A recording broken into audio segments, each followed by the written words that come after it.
थाना सदर समंदरी के इलाका 174 गाफ बे में दोहरे कत्ल का मामला।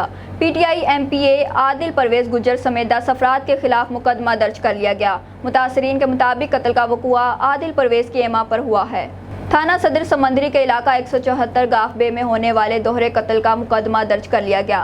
मुकदमा पीटीआई एमपीए आदिल परवेज गुजर समेत 5 नामजद और 5 नामालूम अफराद के खिलाफ दर्ज किया गया।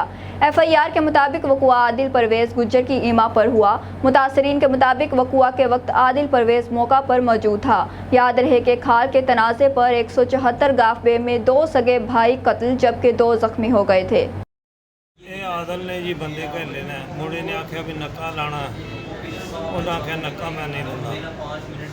वो तो इतने नहीं भी वो बंद ने अगे कि गन्ना कट्ठियां की असी जाके आख्या भी या खाला बंद कर दो, फिर बह के कर लाँगे गल। नक्के का मसला सी, 11 बंदे सी, पैर मारते 4 बंदे साढ़े। बंदियां दे नाम पता?